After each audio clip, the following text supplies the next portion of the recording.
They called her the Hangar Ghost because she worked the night shift in a forgotten corner of Kirtland Air Force Base, invisible to everyone who mattered.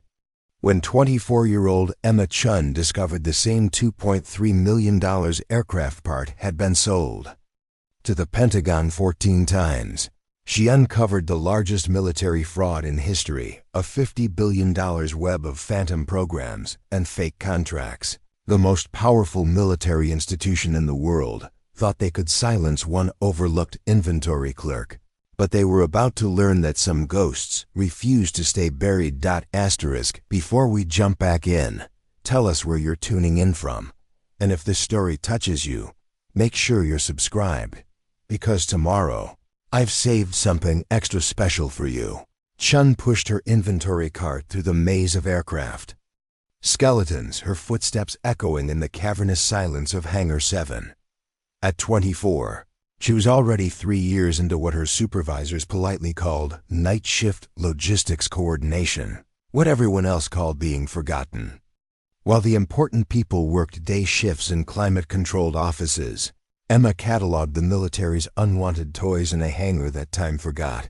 The official story was simple. She was a civilian contractor responsible for maintaining inventory of surplus aircraft parts.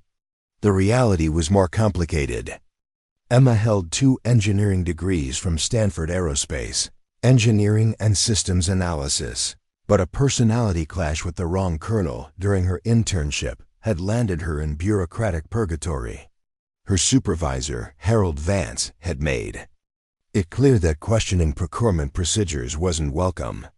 So Emma learned to be invisible, working nights when no one important was around to be irritated by her excessive attention to detail. But Emma had a secret that would have terrified Harold Vance if he'd known about it. She never stopped analyzing. While officially counting bolts and hydraulic lines, she'd been building a comprehensive database of every part, every serial number, every procurement order that crossed her desk. 3 years of data that painted a picture no one was supposed to see. Tonight was different. As Emma scanned the barcode on a turbine blade allegedly from a decommissioned F-22, her handheld scanner displayed information that made her blood freeze. According to her database, the same part had been disposed of 14 times over the past 2 years, each time generating a new procurement order worth $2.3 million. She pulled up the procurement records on her tablet, her engineering mind automatically calculating the implications. Same part, same serial number, same disposal documentation, but 14 separate purchase orders. Someone was selling the same component over and over again, generating millions in fake contracts. Each time, Emma's hands trembled as she cross-referenced the data. This wasn't an isolated incident. Her 3 years of meticulous record-keeping had inadvertently documented the largest procurement fraud in military history.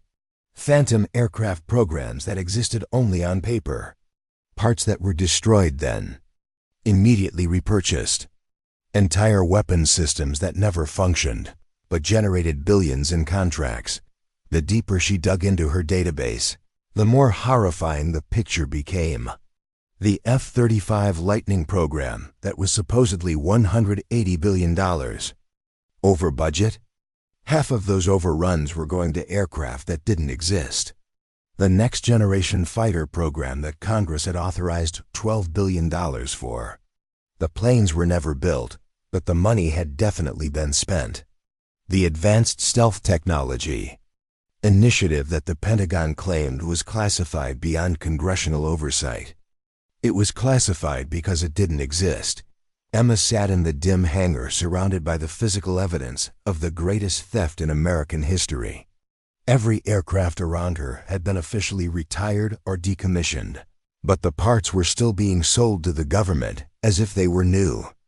The procurement system was a shell game designed to hide the fact that the Pentagon was buying the same equipment over and over again while contractors pocketed billions. Her tablet showed 47 separate instances of the same F-16 engine being destroyed and repurchased. Each cycle generated $4.2 million in contracts. Simple multiplication told her that this single engine had cost the taxpayers $197 million over 3 years. And it was just one part in one hangar at one base. The scale was breathtaking. Emma's conservative calculations suggested that at least $50 billion in Pentagon spending over the past 5 years had gone to equipment that either didn't exist or had been purchased multiple times. The money hadn't gone to national defense. It had gone into the pockets of defense contractors who had turned military procurement into a perpetual money-printing machine. Emma realized she was holding evidence that could bring down defense contractors, Pentagon officials, and possibly members of Congress who had oversight responsibilities. She also realized that being the person who discovered this information was probably the most dangerous position she could be in. The hangar suddenly felt less like a workplace and more like a tomb. Emma was just a night shift inventory clerk who wasn't supposed to be smart enough to connect these dots. The people running this operation had billions of reasons to make sure she stayed invisible forever. But Emma Chen had spent 3 years being treated like she didn't matter, being dismissed as too young, too idealistic, too female to understand how the real world worked. Tonight, surrounded by the evidence of the greatest fraud in military history, she made a decision that would change everything. She was done being a ghost. It was time to haunt the people who thought they were untouchable. Emma saved her analysis to an encrypted drive and slipped it into her pocket. Tomorrow, she would figure out who she could trust with information that could topple the entire military-industrial complex. Tonight, she would go home and plan how to expose the truth without getting herself killed in the process. The fluorescent lights flickered again as she walked toward the exit, casting her shadow across millions of dollars worth of equipment that had been paid for multiple times by American taxpayers. The Hangar Ghost had just discovered that she wasn't the only ghost in this story. The entire Pentagon budget was haunted by phantom programs designed to steal from the people they were supposed to protect. Emma spent the next 3 days pretending everything was normal, while her mind raced through the implications of what she'd discovered. Every time her supervisor, Harold Vance, walked past her workstation, she forced herself to look busy with routine inventory tasks, all while the encrypted drive containing evidence of $50 billion in fraud burned like a coal in her pocket. Harold Vance was the perfect gatekeeper for a system that thrived on willful ignorance. 53 years old, career bureaucrat, and proud of his ability to stay in his lane for 28 years of government service. He'd made it clear from Emma's first day that ambitious thinking was a career killer. "Chun," he'd told her during her initial orientation, "your job is to count things and file reports. The people above us get paid to think about the big picture. The people below us get paid to follow orders. You're in the middle, which means you get paid to not ask questions that aren't your business." Harold embodied everything wrong with the procurement system. He genuinely believed that catching fraud wasn't his responsibility, that questioning discrepancies was someone else's job, and that the best way to advance was to never notice anything that might complicate his superiors' lives. He'd survived 3 decades in government by perfecting the art of seeing exactly what he was supposed to see and absolutely nothing more. But Emma's discovery meant Harold's willful blindness was protecting the largest theft in military history. Every time he'd dismissed her questions about unusual procurement patterns, every time he'd told her to just process the paperwork, he'd been enabling a system designed to steal from American taxpayers. The more Emma studied the data, the more she understood how brilliantly the fraud was designed. It exploited the military's legitimate need for operational security by classifying routine procurement information. It took advantage of the massive scale of defense spending to hide fraudulent transactions in an ocean of legitimate purchases. Most cleverly, it distributed the theft across hundreds of bases and thousands of contracts, ensuring that no single person would see enough of the pattern to understand what was happening. Except Emma had been in the perfect position to see it. Preparing and narrating this story took us a lot of time, so if you are enjoying it, subscribe to our channel. It means a lot to us. Now back to the story. 3 years of night shift work had given her access to disposal records from bases across the country. Her engineering background had taught her to look for systemic patterns rather than isolated incidents. Her exile to the night shift had given her the time and privacy to build a comprehensive database that revealed what the fraud's architects never intended anyone to see. The contractors running this operation had made one critical miscalculation. They'd assumed that someone smart enough to detect their scheme would be important enough to be bought, threatened, or transferred before they could act on their knowledge. They'd never considered that the person who'd uncover their fraud would be a 24-year-old inventory clerk who was already invisible to the system. Emma realized the fraud worked precisely because it was hidden in plain sight. The same F-16 engine that generated $197 million in fake contracts was sitting right there in Hangar 7, available for anyone to inspect. But who would inspect it? Harold Vance trusted the paperwork. The day shift supervisors trusted Harold. The procurement officers trusted the supervisors. The Pentagon officials trusted the procurement officers. And the contractors who submitted the fraudulent invoices trusted that nobody in the long chain of bureaucracy had any incentive to look too closely at individual transactions. The system protected itself through layers of plausible deniability. If questioned, Harold could honestly say he'd never seen any evidence of fraud because he'd trained himself not to look for it. The procurement officers could honestly say they'd processed legitimate requisitions because they'd never verified that the equipment actually existed. The Pentagon officials could honestly say they'd overseen proper procedures because they'd never questioned why the same parts kept being needed over and over again. Emma understood that exposing this fraud meant confronting not just individual bad actors, but an entire culture of institutionalized ignorance. She wasn't just fighting contractors who were stealing money. She was fighting a system that had evolved to prevent exactly the kind of oversight that would catch them. Friday afternoon, Harold Vance proved Emma's point perfectly. She'd spent the week documenting additional instances of the same fraud pattern, and her database now contained evidence of procurement irregularities totaling $73 billion over 5 years. The weight of that knowledge was becoming unbearable. "Harold," she said carefully as he prepared to leave for the weekend, "I've been noticing some unusual patterns in the disposal and requisition records. The same serial numbers keep appearing in multiple procurement cycles." Harold's face immediately shifted into the expression Emma had learned to recognize, the look of a man determined not to understand what he was being told. "Shun serial numbers. Get reused all the time. Equipment gets refurbished. Components get recycled. Paperwork gets duplicated. There are a dozen innocent explanations for whatever patterns you think you're seeing. But Harold, some of these parts have been destroyed and repurchased more than 20 times. The math doesn't. The math isn't your job," Harold interrupted. "Your job is inventory management, not procurement analysis. If there were actual problems with the system, people whose job it is to catch those problems would have caught them."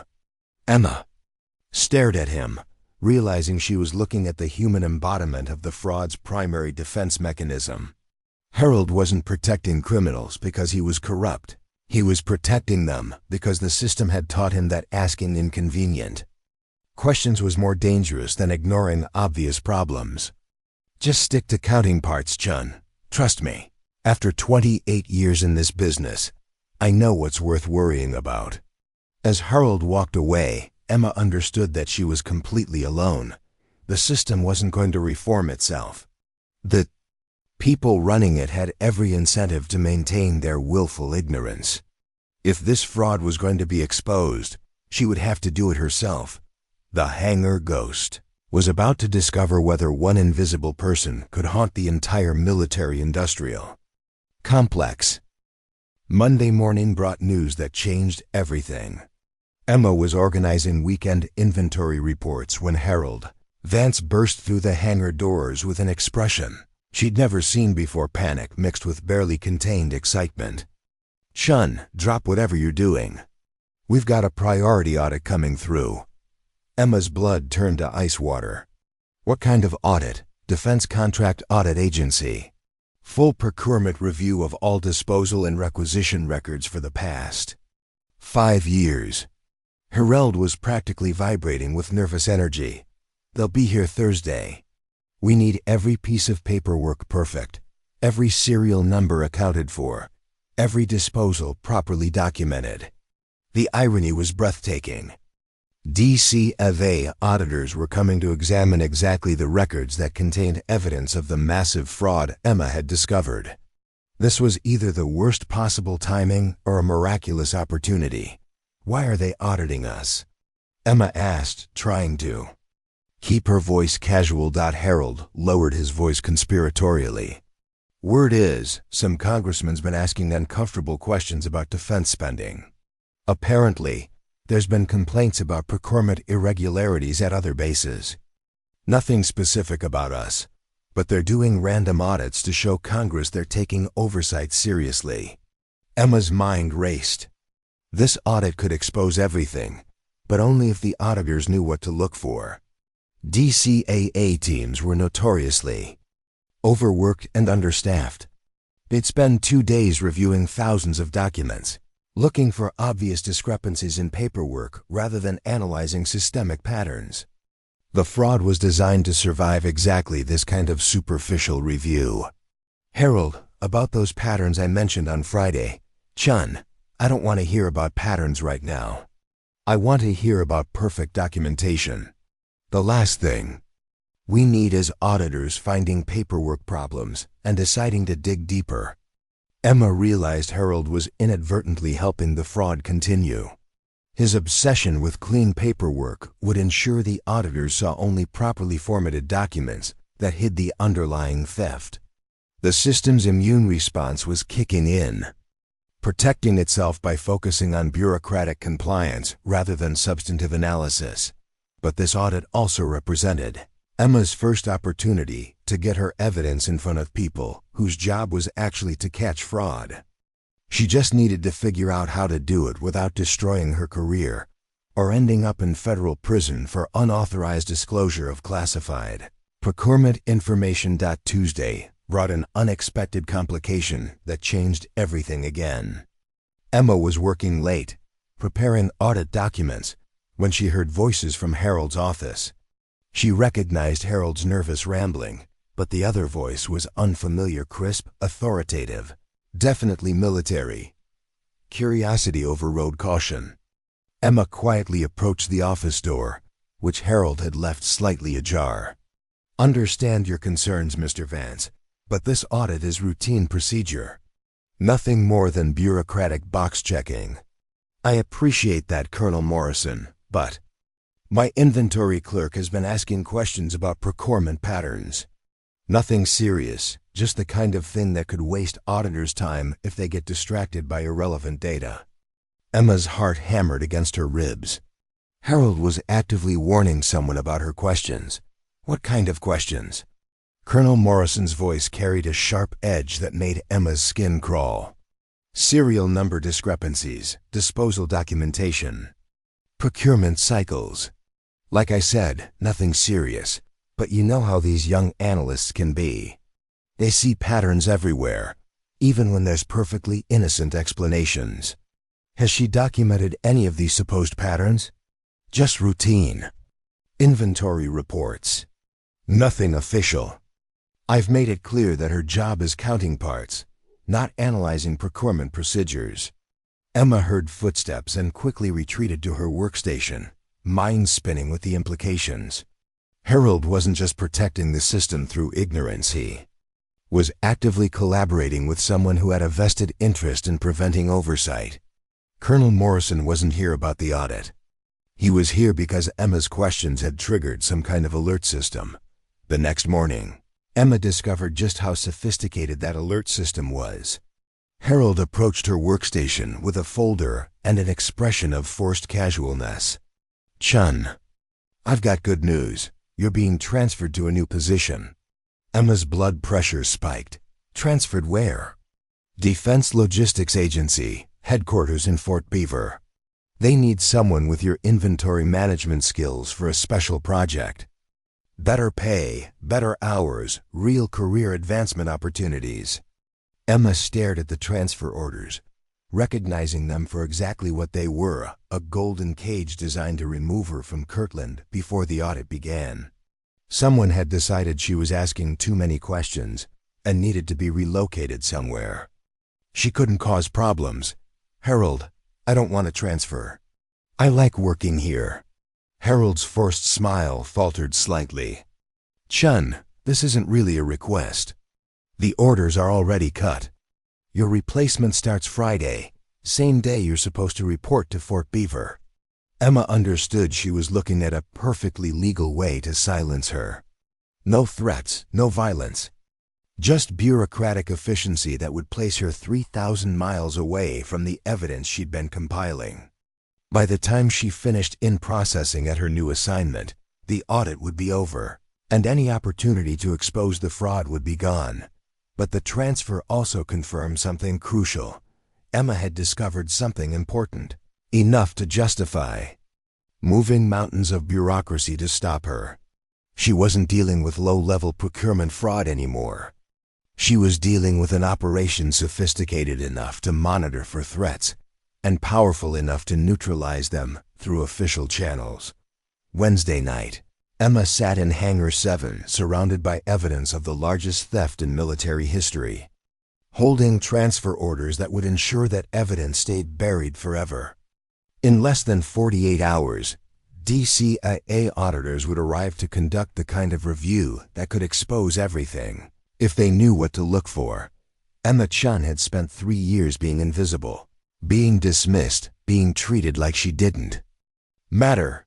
Now she had less than 2 days to decide whether she'd disappear quietly or fight back against the most powerful military-industrial complex in the world, that the Hangar Ghost was about to discover whether she had the courage to haunt the people who thought they could make her vanish. Thursday morning arrived with the kind of crystalline clarity that made life-changing decisions seem inevitable. Emma sat in the hangar at 5 a.m., 3 hours before the DCA auditors were scheduled to arrive, staring at the transfer orders that would end her investigation forever. She'd spent the night analyzing her options, and they all led to the same terrifying conclusion. This was her only chance. The Defense Contract Audit Agency team arrived precisely at 8 a.m. in a convoy of black SUVs that screamed federal authority.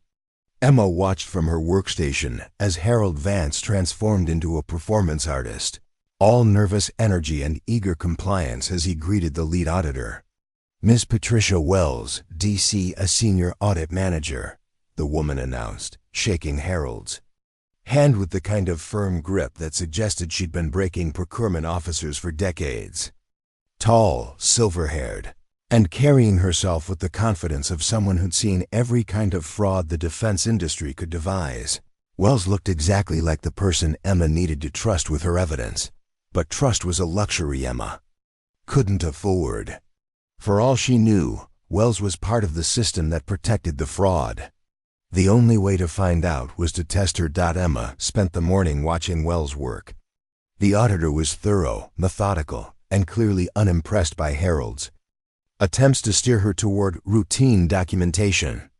She asked pointed questions about disposal procedures, questioned discrepancies in serial number records, and demonstrated the kind of analytical thinking that gave Emma hope. At 11:30 a.m., Wells approached Emma's workstation while Harold was busy, charming her junior auditors with coffee and explanations about normal inventory fluctuations.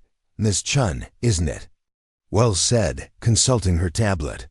"You're listed as the primary inventory specialist for this facility." "Yes, ma'am. 3 years of night shift inventory management." Wells studied Emma with the kind of assessment that made her feel like she was being X-rayed. Night shift. That means you see things that day shift personnel might miss. Emma's pulse quickened. This felt like an opening, but she needed to be careful. Yes, ma'am. Different perspective on the same data. In your experience, have you noticed any unusual patterns in disposal and procurement records? The question hung in the air like a lifeline thrown to a drowning person. Emma glanced toward Harald, who was still busy with the other auditors, then made her decision. Ms. Wells, if I were to hypothetically notice patterns that suggested systematic irregularities in procurement procedures, what would be the proper channel for reporting those observations? Wells' expression sharpened. Hypothetically such patterns would be exactly what my team is here to investigate. And hypothetically, someone with detailed knowledge of those patterns would be considered a valuable whistleblower protection under federal law. Emma felt something shift in her chest, the first breath of hope she'd had in days. And if someone had documented evidence of such patterns, then that someone would want to be very careful about how they shared that evidence. Official channels exist for a reason, but not all official channels are equally safe. Wells pulled out a business card and set it on Emma's desk. My direct contact information. If you hypothetically had information relevant to our investigation, I'd hypothetically be available for a private conversation. Before Emma could respond, Harold's voice boomed across the hangar. Ms. Wells, I think you'll find the turbine documentation particularly comprehensive. Chun's been very thorough with her serial number tracking. Wells smiled at Emma, a smile that seemed to contain volumes of unspoken understanding. I'm sure she has. As Wells walked away to rejoin Harold, Emma palmed the business card and felt the weight of decision settling on her shoulders. This was her moment of recognition. She wasn't just fighting corruption anymore. She was deciding whether to trust a stranger with evidence that could either expose the truth or destroy her life. During lunch break, while Harold took the auditors to the base cafeteria, Emma made her choice. She retrieved the encrypted drive from her desk and walked to the public phone bank near the base exchange. Wells answered on the first ring. Ms. Wells, this is Emma Chen. I need to speak with you privately about those hypothetical patterns we discussed. Can you meet me at Building 247, Conference Room C, at 1400 hours? I'll make sure we have privacy. I'll be there. And Ms. Wells, the patterns aren't hypothetical. 2 hours later, Emma sat across from Patricia Wells in a sterile conference room, placing her encrypted drive on the table between them like a hand grenade with the pin already pulled. Ms. Chen, before we proceed, I need you to understand what you're doing. If this evidence is what I think it is, you're about to become the most important witness in the largest procurement fraud investigation in DoD history. Are you prepared for that? Emma thought about Harold's willful ignorance, Colonel Morrison's intimidation tactics, and the transfer orders designed to silence her. She thought about $73 billion stolen from American taxpayers, while soldiers deployed with substandard equipment because the money meant for their protection had been diverted into contractors' bank accounts. Ms. Wells, I've been invisible for 3 years. People have dismissed me, ignored me, and tried to transfer me away because they thought I didn't matter. But I've been watching, learning, and documenting everything. They called me the Hangar Ghost because they thought I was harmless. Emma pushed the drive across the table. They were wrong. Ghosts remember everything. And some ghosts don't rest until the truth comes out. Wells picked up the drive and plugged it into her laptop. As the data populated her screen, her expression shifted from professional interest to stunned disbelief. Jesus Christ, Ms. Chen, how long have you been compiling this? 3 years. Every night shift, every serial number, every disposal record. It's all there. Wells scrolled through Emma's database, her face growing paler with each screen. This isn't just procurement fraud. This is systematic theft on a scale I've never seen. Emma felt vindication and terror in equal measure. Can you stop it? Wells looked up from the laptop, her eyes carrying the weight of someone who just seen the future change. "Miss Chen, with this evidence, we're not just going to stop it. We're going to burn down everyone involved and rebuild the entire procurement system from scratch." The Hangar Ghost had just stepped out of the shadows and into the light. Now she had to survive what came next. Friday morning brought chaos disguised as routine. Emma reported to work, knowing this was her last day before the transfer to Fort Beaver, but Patricia Wells had other plans. At exactly 9 a.m., Wells appeared at Emma's workstation with 2 FBI agents and a warrant that made Harold Vance's face turn the color of old concrete. "Mr. Vance," Wells announced, "this facility is now under federal investigation for procurement fraud. Ms. Chen will be assisting our team as a technical consultant." Harold's mouth opened and closed like a fish gasping for air. But her transfer orders. She's supposed to be at Fort Beaver by Monday. "Those transfer orders have been suspended pending the completion of our investigation," one of the FBI agents said. "Miss Chen is now under federal whistleblower protection." Emma felt a surge of vindication watching Harold realize that his carefully orchestrated plan to silence her had just exploded in his face. But the real test was about to begin. Wells led Emma to a temporary command center that had been established in the base conference room overnight. Multiple laptops displayed Emma's data alongside procurement records from 17 other military installations. The scope was breathtaking. "Miss Chen," Wells said, gesturing to the screens, "your database was the key that unlocked everything. But now we need you to help us understand what we're looking at." Agent Sarah Martinez, FBI Financial Crimes Division, pulled up a complex flowchart on the main display. "We've identified at least 4 major defense contractors involved in this scheme, but we need to understand the mechanics. How does someone steal $73 billion without anyone noticing?" This was Emma's moment, the chance to prove she wasn't just a data collector, but an analyst who understood the deeper implications of what she'd discovered. She approached the display, her engineering background taking over. "It's brilliant in its simplicity," Emma began, pointing to specific data points. "They exploited 3 fundamental weaknesses in the procurement system. First, the classification of routine parts as sensitive items to prevent external oversight. Second, the distributed nature of military logistics that prevents any single person from seeing the big picture. And third, the psychological tendency of bureaucrats to trust paperwork over physical reality." Emma pulled up her analysis of the F-16 engine that had started everything. "Look at this component. It's been destroyed and repurchased 47 times across 11 different bases. Each destruction generates disposal documentation that looks completely legitimate. Each repurchase generates procurement documentation that follows proper procedures. But they're selling the government the same physical object over and over again." Agent Martinez leaned forward.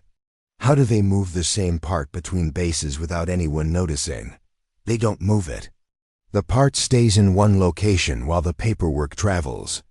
Base A disposes of engine serial number XJ4471 and ships it to Base B. Base B receives it as surplus equipment and puts it in storage. Base C then requisitions engine serial number XJ4471 from Base B. But instead of shipping the actual engine, Base B just generates shipping documentation, and Base C creates receiving documentation for an engine that never arrives. Meanwhile, Base C submits a new procurement request for a replacement engine with the same specifications." Wells shook her head in amazement. "So the contractors get paid for selling an engine that's sitting unused in a warehouse?" "Exactly. And because each transaction appears legitimate in isolation, no single procurement officer ever sees the pattern. The fraud only becomes visible when you aggregate data across multiple bases and multiple years, which is exactly what my night shift position allowed me to do accidentally." Agent Martinez pulled up financial records. "We're tracking payments totaling $127 billion over 7 years to these 4 contractors. But if your analysis is correct, they never delivered most of what they were paid for. Emma felt the weight of the numbers settle over the room. Agent Martinez, it's worse than that. The money they stole was supposed to buy equipment for soldiers in active combat zones, while contractors were generating fake invoices for engines that never existed. Troops were deploying with vehicles that broke down because replacement parts weren't available. The room fell silent as everyone absorbed the human cost of the fraud. This wasn't just about money, it was about national security, military readiness, and the lives of service members who'd been betrayed by the system meant to protect them. Wells broke the silence. Miss Chen, we need you to walk us through every aspect of your analysis. Can you identify which specific contracts are fraudulent versus which represent legitimate transactions? Emma looked at the screens displaying years of data and felt the full scope of the challenge. I can do better than that. I can show you exactly how to restructure the procurement system to prevent this kind of fraud from ever happening again. 4. The next 6 hours, Emma transformed from invisible inventory clerk to the lead analyst in the largest fraud investigation in Defense Department history. She guided federal agents through her database, explained the technical specifications that revealed fraudulent patterns, and demonstrated analytical capabilities that impressed seasoned investigators. Agent Martinez watched Emma work with obvious admiration. Ms. Chen, have you ever considered a career in federal law enforcement? The FBI could use someone with your analytical skills. Emma smiled, thinking about 3 years of being dismissed as too young, too idealistic, too female to matter. Agent Martinez, 6 months ago, my supervisor told me that analyzing procurement data wasn't my job. Today I'm helping the FBI restructure the entire defense procurement system. I think I'm exactly where I'm supposed to be. As evening approached, Wells pulled Emma aside. Ms. Chen, I need to warn you about what comes next. This investigation is going to generate a lot of attention: congressional hearings, media coverage, criminal trials. Everyone involved in this fraud is going to try to discredit you, intimidate you, or worse. Emma looked out the window at Hangar 7, where this journey had begun with a simple inventory discrepancy. Ms. Wells, they spent 3 years trying to make me invisible. Now they're going to discover that invisible people see everything. The Hangar Ghost had just proven she was more than a witness. She was the key to unraveling the entire conspiracy. And she was just getting started. Monday morning brought Emma's first taste of what it meant to be at the center of a federal investigation that threatened to topple the entire military-industrial complex. The temporary command center had expanded overnight into a full-scale operation spanning 3 conference rooms, with analysts from the FBI, DCAA, Inspector General's office, and congressional oversight staff working around the clock. Emma arrived at 7 a.m. to find Agent Martinez staring at a wall-mounted display that looked like a conspiracy theorist's fever dream. Hundreds of companies, thousands of contracts, and millions of data points connected by lines that traced the flow of stolen money across the defense industry. We have a problem, Emma, Martinez said without preamble. Your database gave us the evidence we needed to prove fraud, but we're drowning in the scope. We've identified 47 companies involved in fraudulent contracts, but we can't figure out which ones are the masterminds and which ones are just opportunistic players. Without that distinction, we can't prioritize our investigations or build prosecutable cases. Emma studied the display, her mind automatically organizing the chaos into recognizable patterns. This was exactly the kind of complex systems analysis she'd trained for at Stanford but never been allowed to use in her inventory job. Agent Martinez, you're looking at this wrong. You're treating it like 47 separate fraud schemes, but it's actually one massive coordinated operation with a clear hierarchy. Emma approached the display and began highlighting specific connections. Look at the timing patterns. Every fraudulent contract cycle begins with one of four companies: Meridian Defense Systems, Apex Military Solutions, Titan Procurement Group, or Strategic Defense Contractors. These aren't competitors. They're partners running different aspects of the same operation. Patricia Wells joined them, carrying coffee and looking like she'd been up all night. Explain that, Emma. How can you tell they're coordinated? Emma pulled up a timeline analysis she'd been working on since the weekend. The fraud cycles are precisely orchestrated. When Meridian disposes of equipment at Base A, Apex always submits a procurement request for identical equipment at Base B exactly 14 days later. When Titan completes a disposal cycle, Strategic always begins a new procurement cycle within 21 days. These intervals are too consistent to be coincidental. Agent Martinez leaned forward, suddenly focused. You're saying they're taking turns? More than that. They're sharing inventory.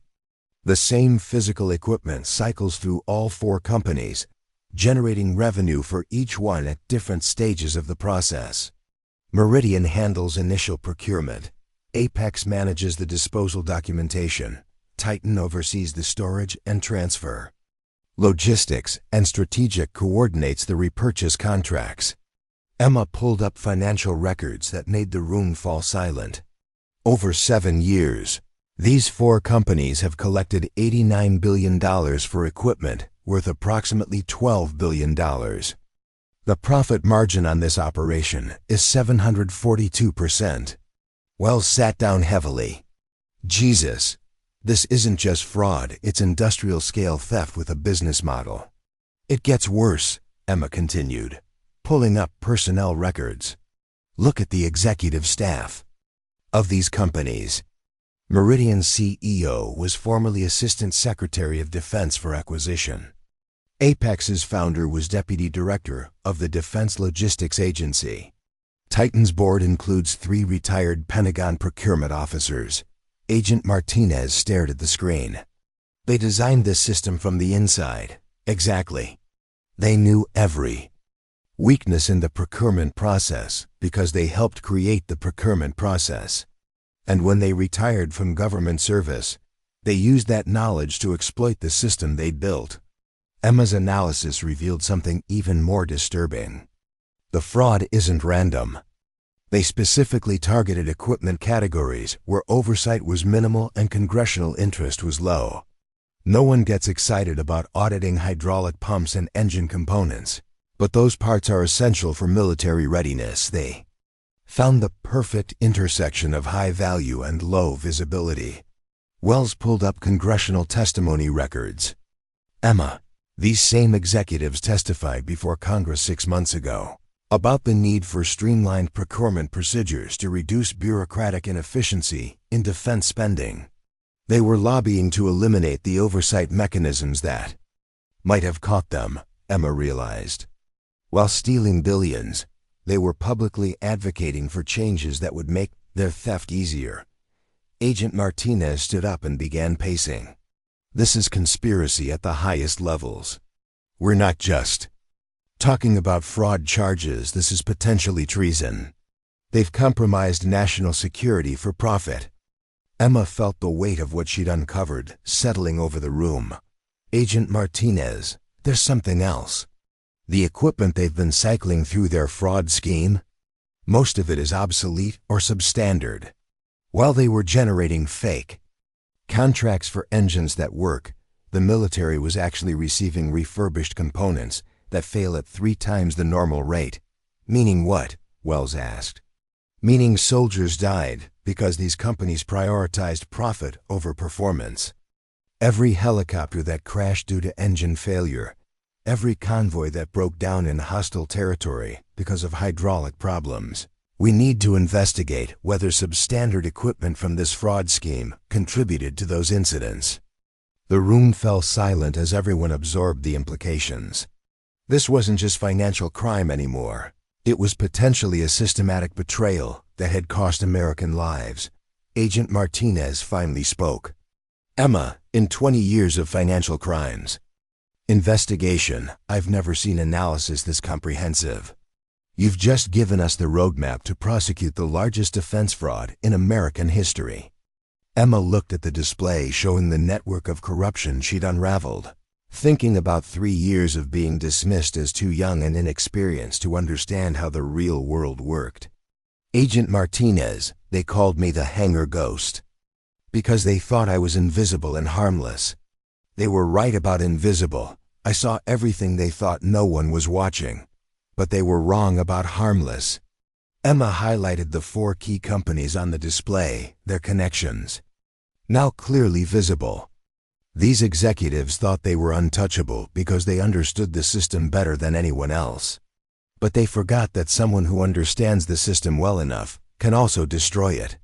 The Hangar Ghost had just transformed from witness to prosecutor, building cases that would reshape American defense procurement forever. And she was just getting started. Wednesday afternoon brought visitors that made Emma understand just how far her investigation had reached into the corridors of power. She was deep in financial analysis when Agent Martinez approached her workstation with an expression that mixed excitement and apprehension. "Emma, we have some people who want to meet you. Very important people." Emma looked up to see a delegation that could have stepped out of a political thriller. Deputy Attorney General Catherine Hayes, FBI Director James Morrison, and a woman Martinez quietly identified as the chairwoman of the Senate Armed Services Committee. Behind them stood 2 men in expensive suits who radiated the kind of authority that came from congressional oversight budgets. "Ms. Chen," Deputy Attorney General Hayes said, extending her hand, "I've been reviewing your analysis for the past 72 hours. In 30 years of prosecuting financial crimes, I've never seen investigative work this comprehensive." Emma felt surreal talking to people she'd only seen on C-SPAN. "Thank you, ma'am. I just followed the data where it led." Senator Patricia Blackwood stepped forward, her expression serious. "Ms. Chen, your investigation has uncovered criminal activity that threatens the foundation of American defense procurement. But more importantly, you've identified specific instances where fraudulent equipment may have contributed to casualties in active combat zones." Emma's pulse quickened. "Ma'am, have you been able to confirm those connections?" FBI Director Morrison opened a classified folder. "Ms. Chen, your analysis identified 47 incidents over the past 5 years where equipment failures occurred, using components from the fraud network. Our preliminary investigation suggests that at least 12 of those incidents resulted in American casualties." The weight of that number hit Emma like a physical blow. 12 families destroyed because executives chose profit over performance. 12 funerals that could have been prevented if the procurement system had functioned honestly. "Ms. Chen," Senator Blackwood continued, "Congress is preparing emergency hearings on defense procurement reform. Your testimony will be crucial, not just for prosecuting these criminals, but for rebuilding the entire system to prevent this from happening again." Deputy Attorney General Hayes pulled out a tablet displaying organizational charts. "Ms. Chen, we need you to understand what you're up against. The executives running this fraud scheme have collectively donated $47 million to political campaigns. Over the past decade, they employ 340 former Pentagon officials as consultants or board members. They have law firms on retainer that specialize in intimidating witnesses and discrediting investigators." Emma felt the familiar chill of institutional power protecting itself. "Are you asking me to back down?" "Absolutely not," Hayes said firmly. "I'm asking you to understand that we're going to protect you with every resource the federal government possesses, because your evidence is going to send some very powerful people to federal prison." FBI Director Morrison leaned forward. "Ms. Chen, I'm officially offering you a position as Senior Financial Analyst with the FBI's Public Corruption Unit. Starting salary $127,000. Full federal benefits. and the opportunity to lead investigations into corporate fraud at the highest levels. Emma stared at him, processing the offer. 6 months ago, she'd been making $31,000 as a night shift inventory clerk. Now the FBI director was personally recruiting her for a position that would make her one of the most powerful financial investigators in the country. "Sir, what about my lack of formal law enforcement experience?" Senator Blackwood smiled. "Ms. Chen, you've just completed the most successful financial investigation in Defense Department history. What additional experience could you possibly need?" Hayes pulled up prosecution timelines on her tablet. "Ms. Chen, we're moving forward with criminal charges against 37 executives across the 4 primary companies. Your analysis provides the foundation for RICO conspiracy charges, wire fraud, mail fraud, and potentially seditious conspiracy for compromising national defense. The cases you've built are so solid," Morrison added, "that we expect most defendants to plead guilty rather than face trial. Your work is going to result in billions in recovered funds and fundamental reforms to defense procurement." Emma felt the magnitude of what she'd accomplished settling over her. "How long will the legal process take?" 18 months for the primary cases, possibly longer for appeals," Hayes said. "But the congressional reforms will begin immediately. Senator Blackwood is introducing legislation next week that requires real-time audit capabilities for all defense contracts over $1 million. Senator Blackwood nodded. "Ms. Chen, your database design is being adapted as the template for the new oversight system. Every defense contract in America will be monitored using protocols you developed in a hangar in New Mexico." Emma thought about Harold Vance, who'd spent 28 years telling people not to ask inconvenient questions. She thought about Colonel Morrison, who'd tried to silence her with transfer orders. She thought about 3 years of being treated like she didn't matter. "Senator Blackwood, what happened to the people who tried to cover this up?" Hayes consulted her notes. "Harold Vance has been terminated and is under investigation for obstruction of justice. Colonel Morrison is facing court-martial proceedings. The entire procurement oversight structure at Kirtland has been replaced." Emma felt a satisfaction deeper than personal vindication. The system that had protected the fraud by silencing questioners was being dismantled by the very questions they'd tried to suppress. FBI Director Morrison stood to leave. "Ms. Chen, I need an answer about the job offer. The Public Corruption Unit needs someone with your capabilities immediately." Emma looked around the command center that had become her professional home for the past week, at the displays showing the network of corruption she'd unraveled, at the evidence that would reshape American defense contracting forever. "Director Morrison, I accept, but I have one condition." "Name it."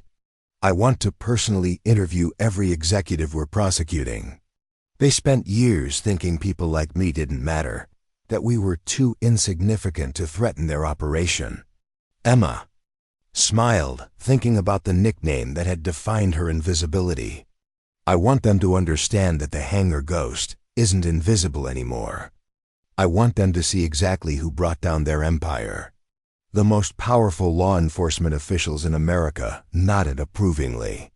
The overlooked inventory clerk had just become the FBI's newest weapon against corporate corruption, and she was just getting started. 2 weeks into her new role as senior financial analyst with the FBI's Public Corruption Unit, Emma Chen thought she'd seen the worst of the defense procurement fraud. She was wrong. Friday morning brought a briefing that made the $89 billion theft look like petty larceny. Deputy Attorney General Hayes called an emergency meeting at FBI headquarters in Washington, bringing together a task force that included representatives from the CIA, NSA, Defense Intelligence Agency, and congressional oversight staff. Emma found herself sitting at a mahogany conference table in the J. Edgar Hoover building, surrounded by some of the most powerful intelligence officials in America. "Ladies and gentlemen," Hayes began, "Ms. Chen's investigation has uncovered something we never anticipated. What we thought was corporate fraud has revealed a potential national security threat of unprecedented scope. CIA Deputy Director Michael Torres activated a secure display showing satellite imagery of military installations across Eastern Europe and Asia. Ms. Chen, your database identified defense contractors selling the same equipment to multiple buyers. We've now discovered that some of those buyers weren't just different American military bases. Emma's blood turned cold as the implications became clear. You're saying they sold our equipment to foreign governments? Worse, Torres replied. They sold the same equipment to us and to countries that are actively hostile to American interests. The F-35 engine components you tracked through multiple fraudulent cycles? Identical parts with identical serial numbers have been photographed in Chinese and Russian aircraft. And SA Director Sarah Kim pulled up technical specifications on her tablet. Ms. Chen, remember the Advanced Stealth Technology Initiative that you identified as completely fraudulent? The technology doesn't exist in American aircraft, but our signals intelligence has detected stealth signatures consistent with that technology in aircraft operated by the People's Liberation Army Air Force. Emma felt the room spinning as she processed what she was hearing. They sold non-existent technology to Congress while selling real technology to China. It appears so, Hayes confirmed. But here's where we need your expertise. We've identified the mechanism they use to steal money from the American taxpayer, but we need to understand how they transferred actual military technology to foreign adversaries without detection. Emma studied the satellite imagery, her engineering background automatically analyzing the technical challenges involved. The procurement fraud was just the cover story. While everyone was focused on fake contracts for non-existent equipment, they were shipping real technology through legitimate supply chains. DIA Director Robert Martinez leaned forward. Explain that, Ms. Chen. Emma approached the display, her mind organizing the complex logistics involved. Look at the timing patterns. Every time Meridian Defense submitted a fraudulent contract for destroyed equipment, Apex Military Solutions filed export licenses for commercial aircraft components to allied nations. But the components being exported weren't commercial. They were military technology disguised as civilian equipment. She pulled up shipping records from her expanded database. The same F-35 engine that was officially destroyed at Kirtland Air Force Base was actually shipped to a civilian aerospace manufacturer in Poland. From Poland, it was transshipped to a research facility in Kazakhstan. From Kazakhstan, it disappeared into Chinese military aviation programs. CIA Deputy Director Torres stared at the shipping manifests. Jesus Christ! They weren't just stealing money, they were running an international technology transfer operation. The beauty of the scheme is that every transaction looked legitimate. In isolation, Emma continued, American officials saw disposal paperwork for obsolete equipment. Polish customs saw export documentation for civilian aerospace components. Kazakhstani authorities saw academic research materials. No single government agency saw the complete picture. And SA Director Kim pulled up intelligence reports. Ms. Chen, we estimate that this technology transfer operation has advanced Chinese and Russian military capabilities by approximately 15 years. Stealth technology, advanced avionics, next-generation weapon systems, they've essentially purchased our entire military research and development program. Emma felt the weight of the betrayal settling over the room. How much technology did they transfer? Hayes consulted classified estimates. Conservative assessment suggests they sold $340 billion worth of military technology over the past decade. The money they stole from American taxpayers was just the profit margin on selling American military secrets to our enemies. Emma realized they were looking at treason on a scale that dwarfed any historical precedent. What do you need from me? DIA Director Martinez opened a new folder. Ms. Chen, we need you to do something that's never been attempted before. We need you to trace the technology transfer network with the same precision you used to trace the financial fraud. Every piece of equipment, every shipping route, every foreign recipient. The challenge is that this operation spans 12 countries, 47 shell companies, and hundreds of legitimate businesses that were used as unwitting intermediaries, Torres added.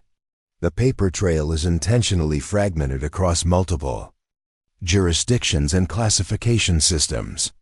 Emma stared at the task before her, reconstructing an international conspiracy that had been designed to be invisible to any single investigator or intelligence agency. Ms. Chen, Hayes said quietly, this investigation will determine whether we can recover our military technological advantages or whether American national security has been permanently compromised. You're the only person who's demonstrated the ability to see patterns across this level of complexity. Emma thought about the night shift inventory work that had started this journey, about being dismissed as too young and inexperienced to understand how the real world worked. Now she was being asked to unravel an international conspiracy that threatened the military balance of power. How long do I have? Emma asked. The president is briefing congressional leadership next week, Hayes replied. We need preliminary findings in 6 days, complete analysis in 30 days. After that, this becomes a matter of international diplomacy and potential military response. Emma looked around the room at some of the most powerful intelligence officials in America, all waiting for her answer to an impossible challenge. I'll need access to shipping records from every port authority, customs database, and export control system in the NATO alliance, she said. And I'll need a team of analysts who can work 18-hour days without asking questions. Hayes nodded. Whatever you need, you'll have. Emma felt the familiar calm that descended when analytical precision merged with national necessity. Then, let's find out who sold our country to the highest bidder. The Hangar Ghost was about to haunt an international conspiracy that spanned the globe. The secure facility that became Emma's new workplace looked like something from a spy thriller, underground levels beneath FBI headquarters, walls lined with classified displays, and workstations equipped with direct links to intelligence databases. Spanning the globe, Emma stood in the center of what Deputy Attorney General Hayes called the most classified investigation in American history, surrounded by analysts who'd been pulled from assignments across the intelligence community. Miss Chen, Hayes said as they walked through the facility, you'll have unrestricted access to NSA communications intercepts, CIA asset reports, DIA technical intelligence, and customs records from 37 countries. This level of classification clearance has never been granted to someone with your limited government service. Emma felt the weight of responsibility settling on her shoulders. Ma'am, I understand the gravity of what we're attempting, but I need you to understand something about how I work. Hayes stopped walking. I'm listening. The patterns I identified in the procurement fraud became visible because I had complete autonomy to follow the data wherever it led, without bureaucratic restrictions or predetermined assumptions about what I was supposed to find. If I'm going to unravel an international conspiracy, I need that same freedom here. Meaning what, specifically? Emma gestured toward the team of analysts who were setting up workstations around the command center. Meaning when I tell your CIA analysts to investigate transactions that don't make sense, they investigate without asking for bureaucratic approval. When I need NSA to track communications between companies that shouldn't be talking to each other, they track those communications without questioning the operational justification. Hayes considered this for a moment. Ms. Chen, you're asking for operational authority that typically requires decades of intelligence experience. Ma'am, with respect, decades of intelligence experience didn't catch a $340 billion technology transfer operation. My inexperience might be exactly what's needed to see patterns that experienced analysts have been trained to overlook. Hayes nodded slowly. You have complete operational authority over this investigation. Everyone in this facility reports to you until further notice." Emma felt the familiar surge of determination that had carried her through 3 years of night shift. "Work. Then let's begin." The first 72 hours revealed just how sophisticated the technology transfer operation had been. Emma's team traced shipping records that showed the same military components traveling through elaborate routes designed to obscure their origins and destinations. An F-35 radar system officially destroyed at Edwards Air Force Base was shipped to a commercial electronics manufacturer in the Netherlands, then to a telecommunications research facility in Singapore, then to a university engineering department in Malaysia, before finally arriving at a Chinese military installation in Guangzhou. The genius of this operation, Emma explained to Deputy Attorney General Hayes during their daily briefing, is that every step in the transfer chain served a legitimate function that provided plausible cover for the real purpose. Emma pulled up a complex flowchart showing the technology transfer network her team had reconstructed. The Netherlands facility actually does manufacture commercial electronics. They just also happen to reverse engineer American military components and transfer the technical specifications to Singapore. The Singapore research facility legitimately studies telecommunications while secretly analyzing American encrypted communication systems. The Malaysian university conducts real engineering research funded by grants that required them to share their findings with Chinese academic partners. Hayes stared at the display showing hundreds of interconnected transactions. "How do we prove that these legitimate businesses knew they were participating in technology transfer?" "We don't need to prove they knew," Emma replied. "We need to prove that the people coordinating their activities knew. And those people left digital fingerprints everywhere." Emma's breakthrough came on day 5 when her analysis of encrypted communications revealed the operational structure behind the entire conspiracy. "Ma'am, this wasn't a loose network of opportunistic criminals. This was a systematically planned operation coordinated by a central command structure." She displayed communications intercepts that showed coordination between the 4 primary defense contractors and foreign intelligence services. Meridian Defense wasn't just selling equipment to Chinese buyers. They were receiving specific requests for particular technologies from Chinese military intelligence. The procurement fraud in America was designed to acquire exactly the equipment that foreign customers wanted to purchase. The implications were staggering. "You're saying this was espionage disguised as corporate fraud?" Hayes asked. "I'm saying this was espionage that used corporate fraud as its operational mechanism. The executives weren't just stealing money, they were fulfilling intelligence requirements from hostile foreign governments." Emma pulled up financial records that revealed the true scope of the betrayal. The $89 billion in procurement fraud was just the domestic component. The international technology sales generated an additional $251 billion in revenue that was hidden through offshore banking networks. Total profit from selling American military secrets, $340 billion over 10 years. Hayes sat down heavily. "This is the largest intelligence breach in American history." "It's worse than that," Emma continued. "The technology they sold includes next-generation stealth capabilities, advanced encryption systems, and artificial intelligence applications that won't be deployed in American systems for another 5 years. Our enemies now have technology that's more advanced than what our own military is using." Emma displayed a final analysis that made the room fall silent. Based on the equipment transferred, Chinese and Russian military capabilities have advanced by approximately 15 years. In air superiority, electronic warfare, and strategic defense systems, the military balance of power has fundamentally shifted. Hayes looked at Emma with an expression that mixed admiration and horror. "Ms. Chen, in 6 days you've reconstructed an international conspiracy that spans a decade and involves hundreds of participants across 12 countries. Your analysis is going to reshape American foreign policy and military strategy.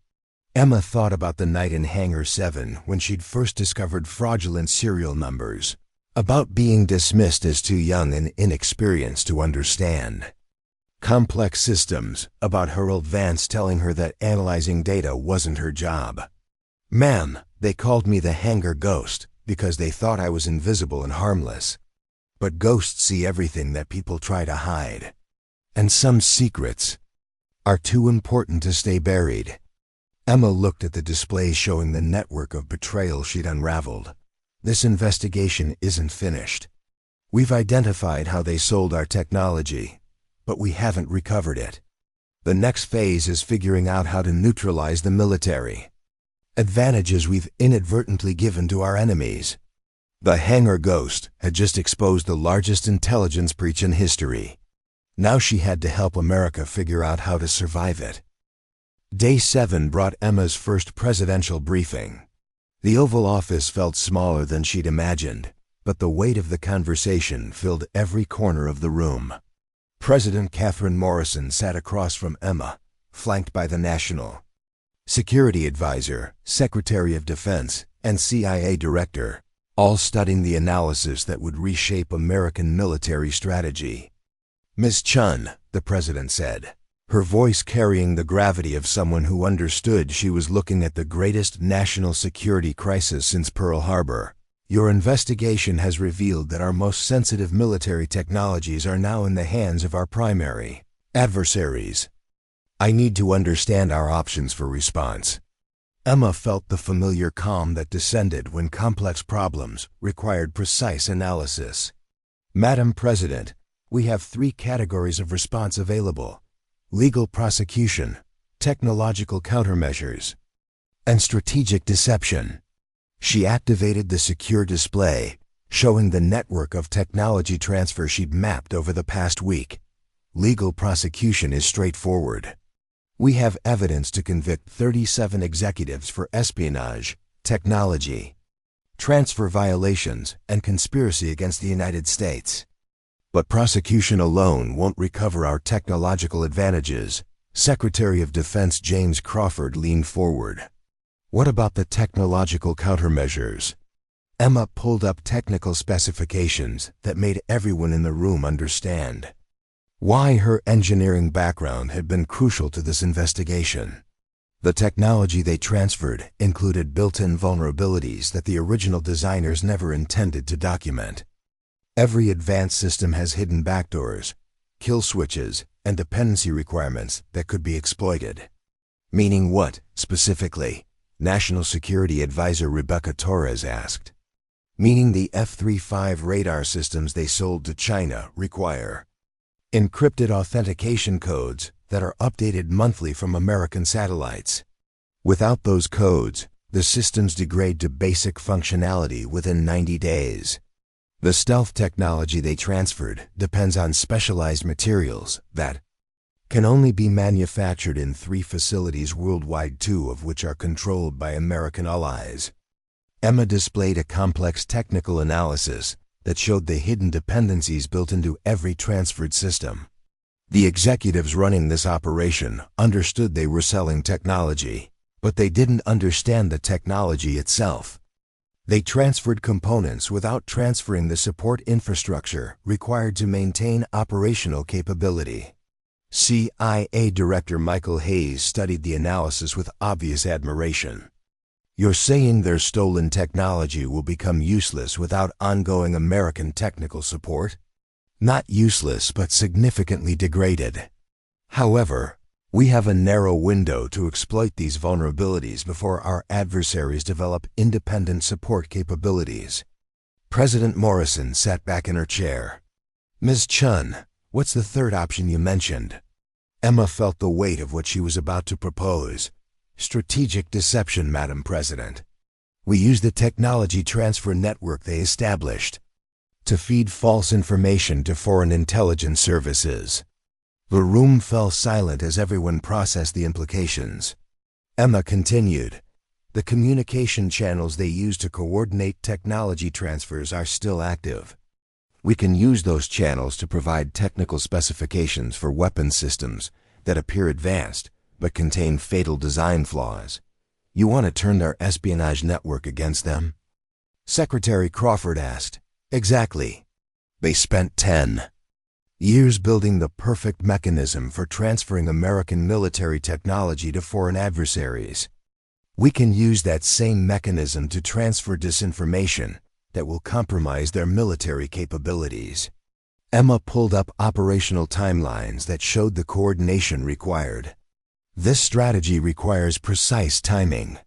We need to activate the technological vulnerabilities in transferred systems, while simultaneously feeding false specifications for next-generation technologies. The goal is to make their stolen technology worthless while ensuring their future technology development. Follows flawed designs. National Security Advisor Torres leaned forward. Ms. Chen, what you're proposing is essentially a multi-year counterintelligence operation that uses their own criminal network as our operational platform. Yes, ma'am. And it requires maintaining the secrecy of our legal prosecution while conducting the technological sabotage. The executives we're prosecuting can't know we're exploiting the vulnerabilities in transferred systems, or they'll warn their foreign contacts. President Morrison studied Emma with the kind of assessment reserved for decisions that would define a presidency. Ms. Chen, you're asking me to authorize the largest counterintelligence operation in American history, based on an investigation you've conducted in less than 2 weeks. Emma thought about the night shift inventory work that had started this journey, about being dismissed as too inexperienced to understand complex systems, about the moment she'd realized that $2.3 million engine component had been sold 14 times. Madam President, 2 weeks ago, I was a night shift inventory clerk who counted spare parts in a forgotten hangar. Today I'm briefing you on a conspiracy that threatens American national security. The same analytical capabilities that revealed this conspiracy can be used to defeat it. Emma displayed her final recommendation, a comprehensive strategy that combined prosecution, technological sabotage, and strategic deception into a coordinated response.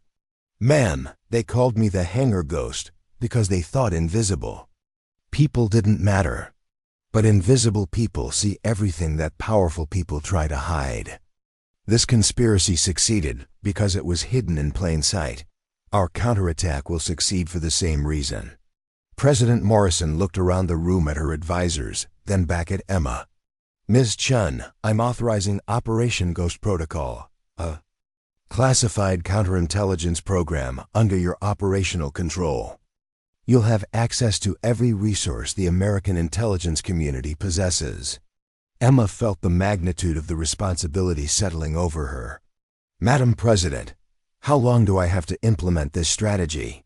The Chinese are conducting military exercises next month that will test the capabilities of transferred American technology. We need to activate the vulnerabilities before then, or risk confirming that our enemies now possess military advantages we can't counter. Emma looked at the operational timeline, 30 days to execute the most complex counterintelligence operation in American history.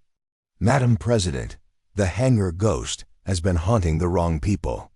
It's time to haunt the ones who sold our country. The overlooked inventory clerk had just been given command of America's most classified retaliation against the greatest intelligence breach in history. And she had 30 days to save American military supremacy. Day 15 of Operation Ghost Protocol found Emma commanding a counterintelligence operation unlike anything in American history. The secure facility beneath FBI headquarters had been transformed into a digital war room, with teams working 18-hour shifts to execute the most complex technological sabotage ever attempted. Emma stood before a wall of displays showing real-time status of operations across 3 continents, feeling the weight of American military supremacy resting on her shoulders. Ghost Leader, this is Phantom Team.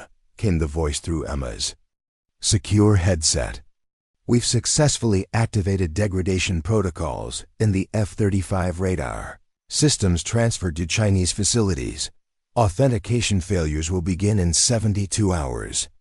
Emma studied the tactical display showing Chinese military installations where stolen American technology was about to become worthless. Phantom Team confirmed the degradation will appear as routine maintenance failures rather than deliberate. Sabotage confirmed Ghost Leader.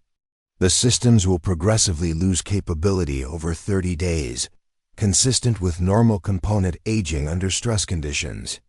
Emma felt the satisfaction of turning the enemy's theft against them, but the technical challenge was only beginning. Wraith Team, status on the strategic deception operation? CIA Technical Operations Specialist Jennifer Martinez responded from her workstation across the room. Ghost Leader, we've successfully inserted false specifications for next generation stealth technology into the communication channels previously used by Meridian Defense. Chinese intelligence services have taken the bait and are requesting detailed technical documentation. Emma approached Martinez's station, reviewing the fabricated technical specifications that would send Chinese military development down a technological dead end.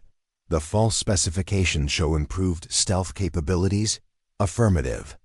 The materials science appears revolutionary, but aircraft built using these specifications will actually be more visible to radar than conventional designs. Any prototypes they build using our false data will be technological disasters disguised as breakthroughs. Emma felt the elegant precision of using the enemy's greed against them. How long until they realize the specifications are false? Conservative estimate is 18 months, assuming they follow normal development timelines. By then, they'll have invested billions in research facilities and production capabilities that produce worthless technology.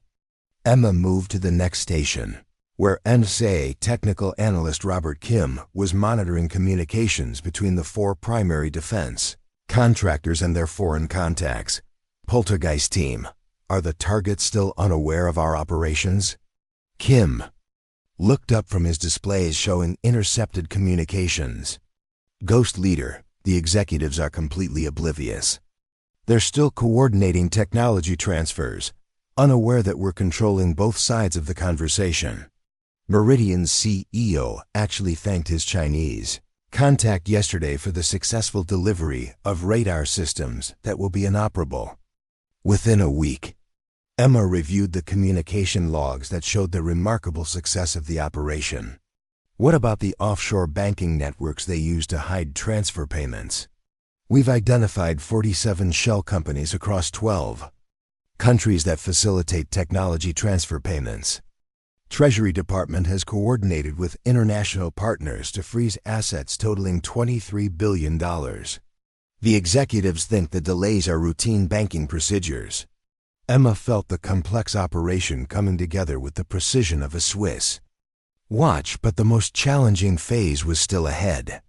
Phoenix Team, status on the physical recovery operations?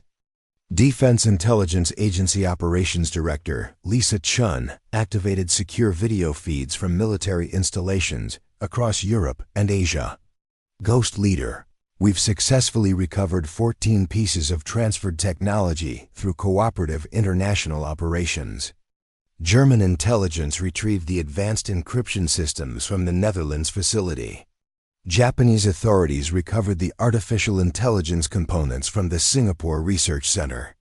Emma studied the recovered equipment that represented billions in American military research. Condition of the recovered technology? Intact and functional. The foreign recipients hadn't yet reverse-engineered the critical components. However, we estimate they were approximately 6 months away from successful replication. Emma realized how narrow their window had been. Phoenix Team, what's the status of the Malaysian university operation? Complex situation, Ghost Leader. The university is legitimate, and most researchers are unaware of the military applications of their work. We're using academic exchange programs to gradually transfer the key researchers to American institutions, effectively hollowing out their capability while maintaining plausible cover. Emma moved to the Central Command Station where Deputy Attorney General Hayes was reviewing legal coordination documents. "Ma'am, how are we managing the prosecution timeline with the operational requirements?" Hayes looked up from classified files. "Emma, we're walking a tightrope. The grand jury indictments are sealed for another 2 weeks, giving us time to complete the technological operations. But congressional oversight is demanding immediate briefings on the investigation's progress."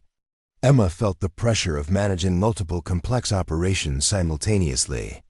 What's our cover story for the technological degradation that foreign intelligence services will start noticing? Manufacturing defects in components supplied by subcontractors. We've prepared documentation suggesting quality control failures in the original production process. The same companies that facilitated the technology transfer will now be blamed for equipment failures. Emma reviewed the operational timeline, showing coordinated activities across multiple agencies and allied nations. In 15 days, they'd successfully activated sabotage protocols in stolen technology, launched strategic deception operations that would misdirect enemy research for years, recovered critical military equipment, and prepared legal prosecutions that would dismantle the entire criminal network. "Status check across all teams," Emma announced. "Do we remain on schedule for completion before the Chinese military exercises?" Confirmations came back from teams across the facility. Phantom team ready. Wraith team on schedule. Poltergeist team in position. Phoenix team standing by. Emma looked at the displays showing the global operation she was commanding, the largest counterintelligence effort in American history, executed by teams she'd assembled and strategies she'd designed. 2 weeks earlier, she'd been a night shift inventory clerk whose biggest responsibility was counting spare parts. Now she was orchestrating an operation that would determine whether America maintained military technological superiority in the 21st century. "All teams, this is Ghost Leader. We have 15 days to complete the most important mission in American intelligence history. The technology they stole was supposed to make us vulnerable. Instead, we're using their theft to make them weaker than they were before they started." Emma felt the calm determination that had carried her from invisible inventory clerk to presidential advisor. The Hangar Ghost is about to prove that some things are too important to stay buried. Day 28 brought the test that would determine whether Emma's counterintelligence operation had succeeded or failed catastrophically. The secure facility buzzed with tension as intelligence feeds from across the Pacific showed Chinese military forces preparing for their largest air superiority exercise in over a decade, the same exercise that would reveal whether stolen American technology had shifted the balance of power. Emma stood before the main tactical display at 4:47 a.m. Beijing time, watching satellite feeds of Chinese air bases as advanced fighter aircraft prepared for takeoff.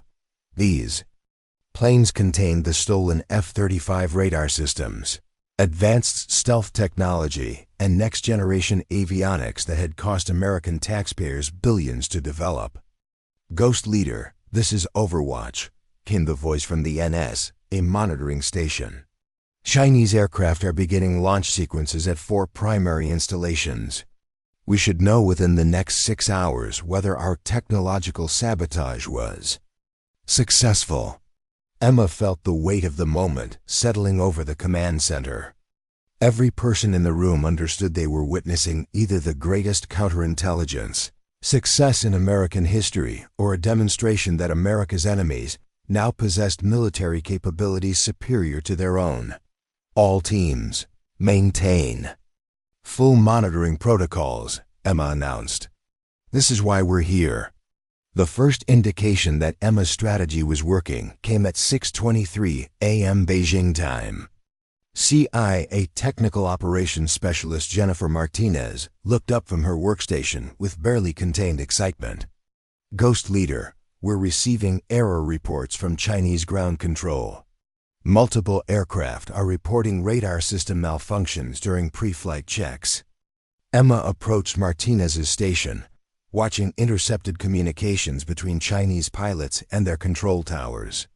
What kind of malfunctions? Exactly what we programmed. The authentication protocols are failing, causing the radar systems to revert to basic functionality. Chinese pilots are reporting that their advanced targeting systems are performing worse than conventional radar. Emma felt the first surge of vindication, but the real test was still coming. Any indication? They suspect sabotage. Negative. Ground control is attributing the failures to routine maintenance issues with imported components. They're proceeding with the exercise using backup systems. At 7:41 a.m., the stakes escalated dramatically. NSA technical analyst Robert Kim received priority communications intercepts that made everyone in the room realize they were witnessing a historic moment. Ghost Leader, Chinese military leadership is discussing abort procedures for the exercise. Multiple aircraft systems are failing simultaneously, and they're concerned about pilot safety. Emma studied the communications transcripts showing Chinese confusion and growing alarm. Kim, are they still unaware that this is deliberate? Affirmative. They're discussing quality control failures in American-manufactured components. The irony is remarkable. They're blaming us for selling them defective technology that we actually designed to fail. Emma felt the elegant justice of the enemy's theft becoming their weakness, but the most critical test was still ahead. At 8:15 a.m., Chinese forces launched their exercise despite the equipment failures, giving Emma's team the opportunity to observe how badly the technological sabotage had degraded their capabilities. Intelligence Agency Operations Director Lisa Chen activated real-time analysis feeds from multiple intelligence sources.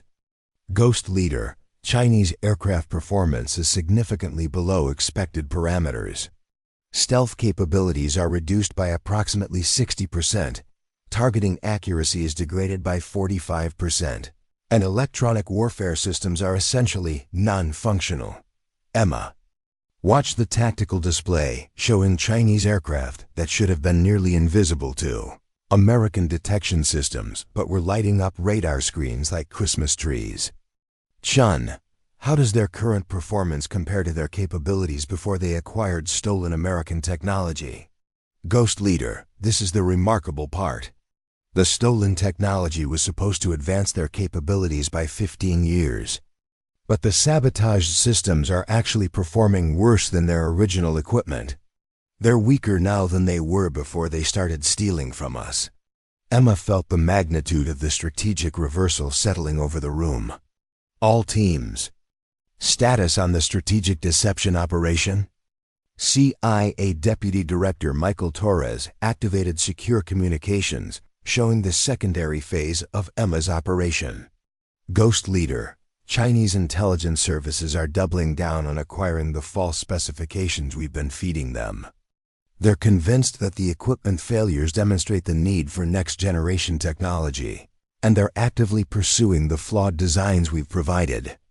Emma reviewed the intelligence showing Chinese military leadership making decisions based on deliberately false information.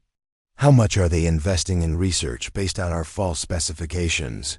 Conservative estimate suggests they'll spend approximately $40 billion over the next 5 years developing technology that will never work properly. We've essentially turned their entire advanced weapons research program into a dead end. At 11:30 a.m. Beijing time, Emma received the confirmation that made the entire operation a historic success. Deputy Attorney General Hayes approached the command center with sealed documents that represented the culmination of months of legal preparation.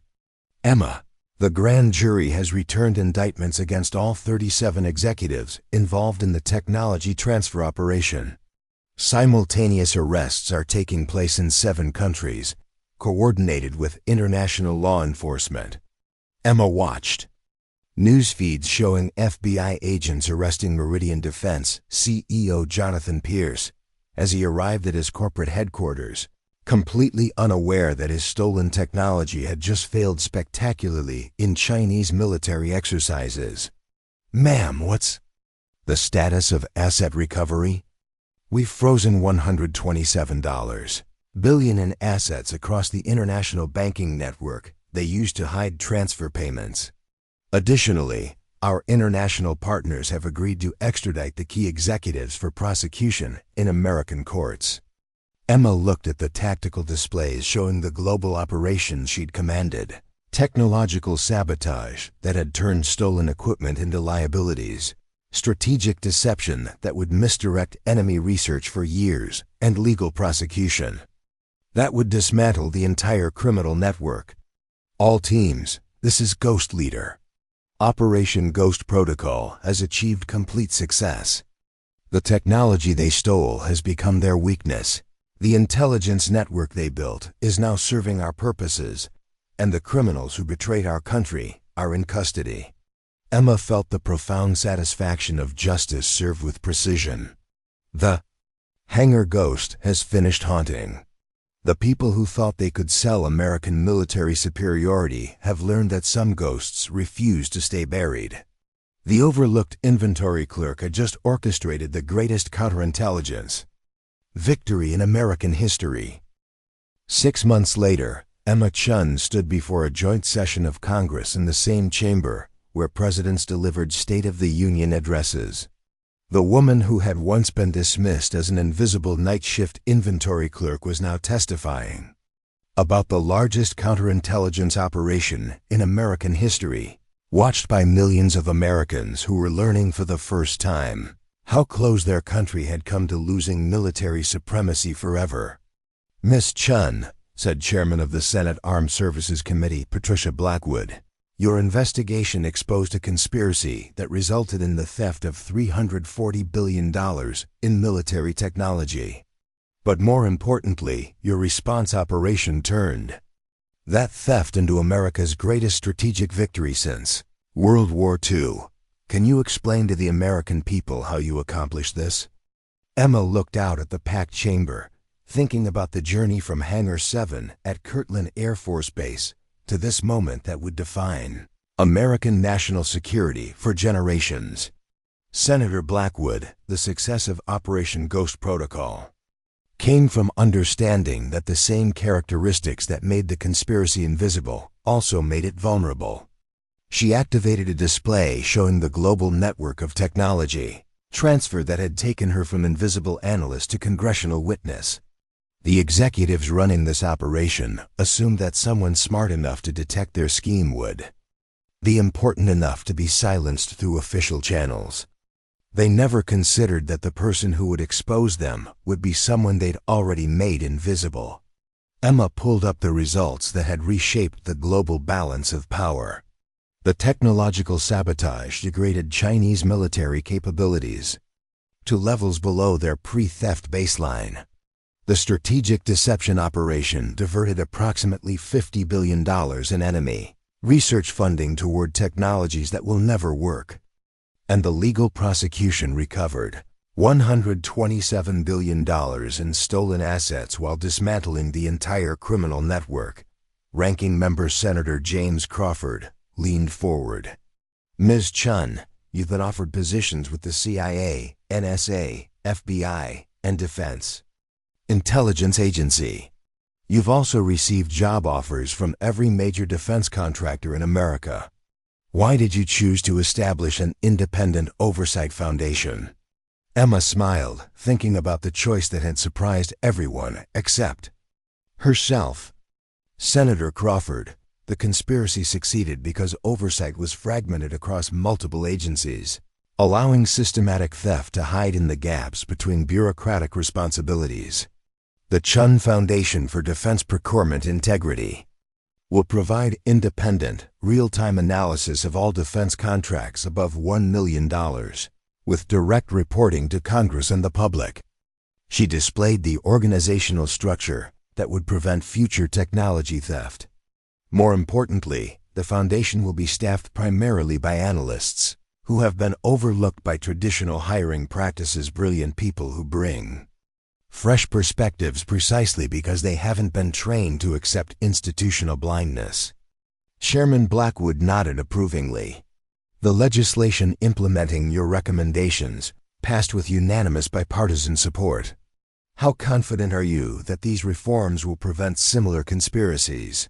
Senator, absolute prevention is impossible. But we've created a system where suspicious patterns trigger immediate investigation, where procurement data is analyzed by people trained to question rather than accept, and where the financial incentives favor transparency over secrecy. Emma felt the weight of responsibility that came with transforming American defense procurement. Most importantly, we've established that extraordinary capability can come from unexpected sources. The next person who saves American national security might be working a night shift somewhere, dismissed as too young or too inexperienced to matter. The hearing's most powerful moment came when Senator Crawford asked the question that millions of Americans wanted answered. Ms. Chen, do you have any message for other Americans who feel overlooked or dismissed by the institutions they serve?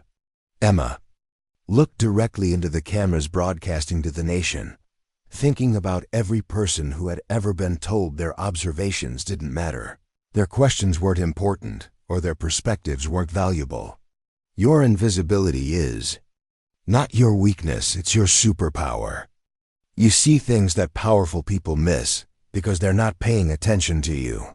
You notice patterns that experts overlook because you're not constrained by professional assumptions about what's supposed to be possible. She paused, remembering the night in Hangar 7 when she'd first realized that the same engine part had been sold 14 times. The most important discoveries often come from people who aren't supposed to be smart enough to make them. Trust your observations, document your evidence, and remember that sometimes the most important voice in the room belongs to the person nobody expected to speak. Emma's final testimony revealed the lasting impact of her courage. The executives who stole our technology thought they were untouchable because they understood the system better than anyone else.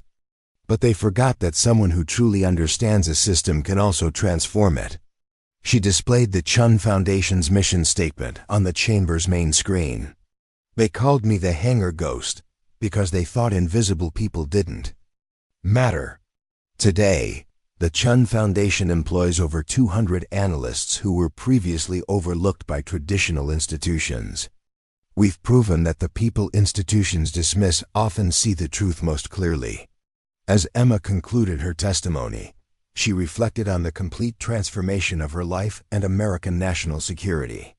The night shift inventory clerk who had been transferred away to silence her questions was now the most respected defense analyst in America. The fraud that was supposed to compromise American military advantage had instead revealed vulnerabilities that strengthened national defense. Mr. Chairman, members of Congress, the Hangar Ghost refuses to stay buried because some truths are too important to remain hidden. The people who think they can silence inconvenient questions are about to discover that ghosts have very long memories. Emma Chen left the Capitol as the most powerful oversight analyst in America, knowing that her foundation would ensure that no one could ever again steal American military superiority through systematic fraud. The invisible woman had become the guardian of American national security, proving that sometimes the most overlooked person in the room is exactly the one the country needs most. They'd said she'd never matter. They were catastrophically wrong. Up next, you've got 2 more standout stories right on your screen. If this one hit the mark, you won't want to pass these up. Just click and check them out. And don't forget to subscribe and turn on the notification bell so you don't miss any upload from us.